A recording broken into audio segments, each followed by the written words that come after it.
Good morning, 8-3. Mr. Brown here. Happy Thursday morning to you. It's May 7th. Today you are continuing your work on chapter 1 of the memoir novel Night by Elie Wiesel. You should have started this yesterday. I have instructions online about what to look for. And what I'm going to do in this video today is just go over the first 5 questions of our discussion questions based on the book, and I'll just show you how to find answers to help you model for the remaining questions. So let's get right into it, okay? You can see I'm in 8-3 remote learning. If I go into classwork there, you can see our May 6th and 7th night. There are here's our discussion questions, and just above that, of course, is the novel itself. So let me open up the novel. And you might remember from yesterday's instructions that we go down a bit. There's a preface um, to the beginning. Went too far here. Let's go up. Okay, so if you if you look at, you can see here on the PDF pages, there's page 1.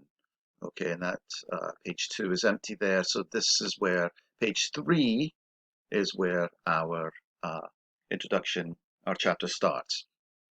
And if you've read this chapter already or listened to it, you know that Elie introduces himself in the first person because it's his memoir account.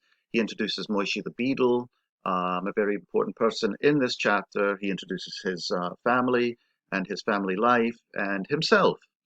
So let's get right into the questions here.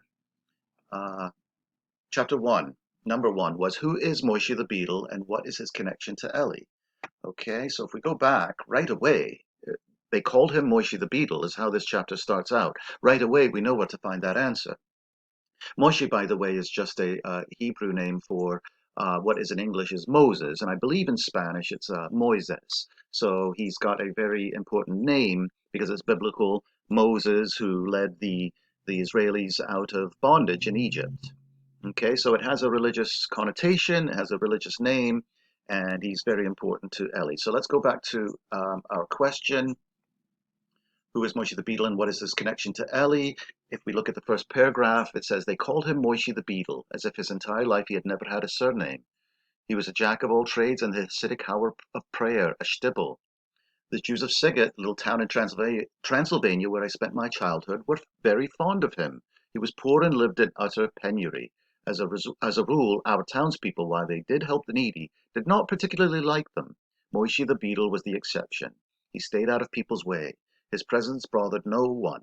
He had mastered the art of rendering himself insignificant, invisible.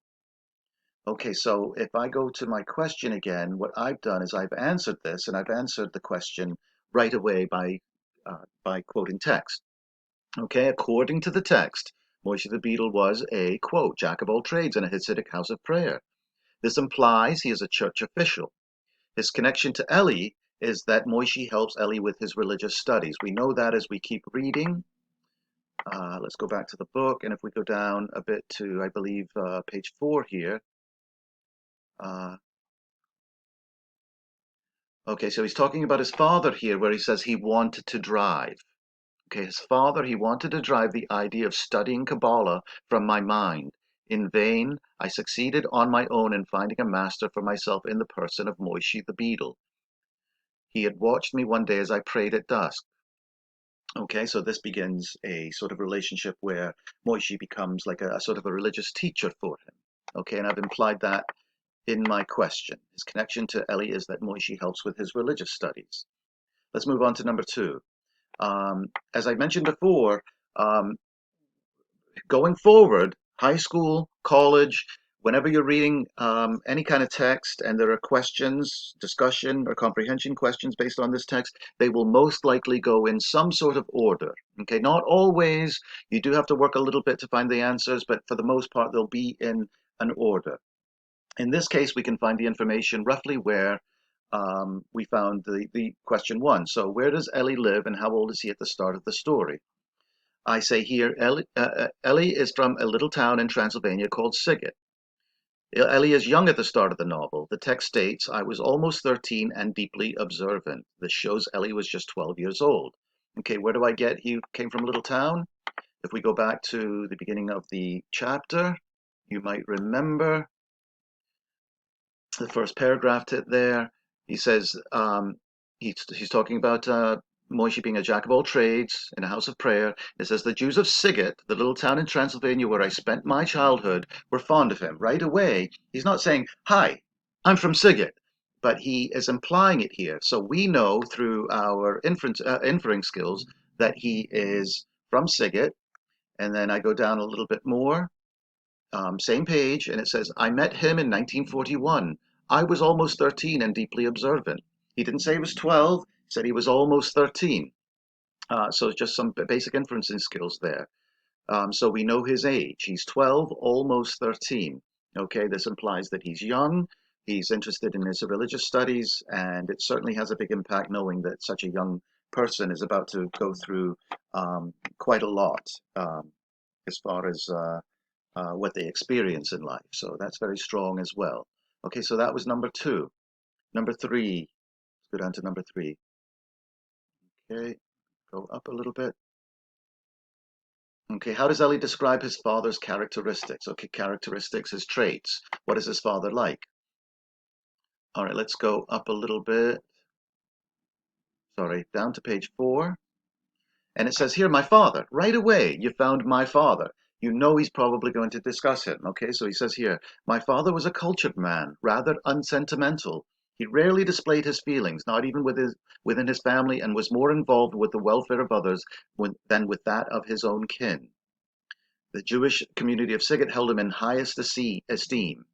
Okay, right away, we get a pretty good answer there. So let's see what I said.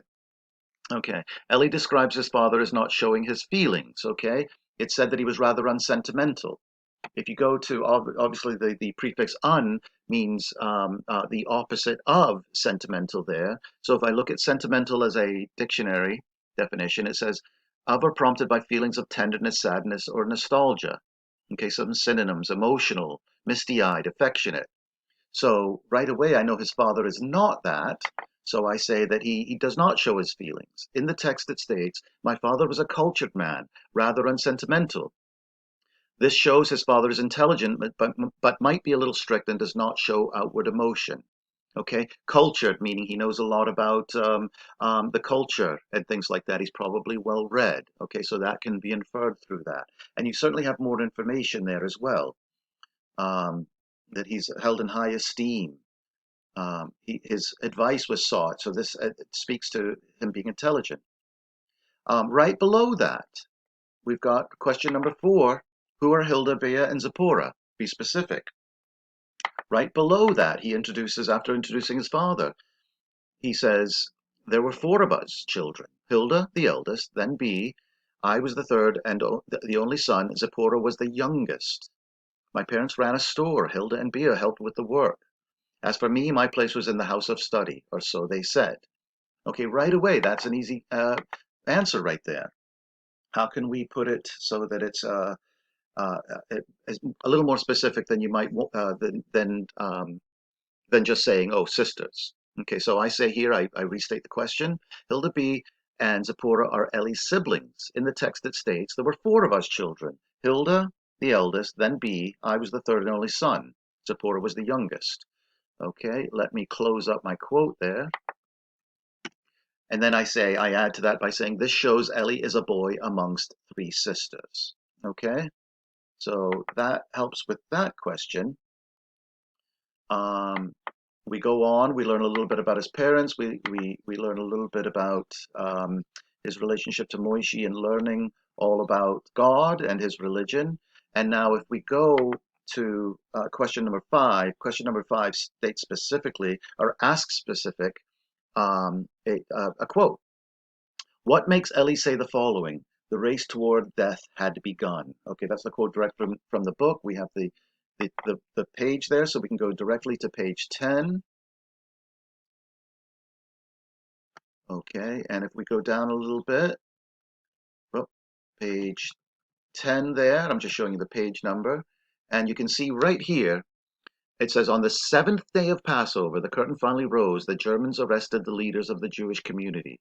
From that moment on, everything happened very quickly. The race toward death had begun. There is our quote. So we know that the Germans are coming in and they're arresting people in his town. He says, from that moment on, everything happened quickly. The word quickly there implies something about the race toward death had begun. Let's see what we've got for an answer. All right. So we've got here, Ellie says this phrase, I'm restating the question essentially, because he knows the Germans are quickly rounding up the Jews of his town. The text says, quote, everything happened very quickly. Okay, I quote that because again, the idea of everything rounding up all the Jews and it's happening quickly. Okay, and that speaks to the idea of the race toward death had begun. But what does he mean by the race toward death? Well, we already know in the book that there's going to be concentration camps and unfortunately much death. So I then add, it is also a foreshadowing. Okay, he is hinting at things to come that we already know about. It's a foreshadowing of the concentration camps and the death that will come later.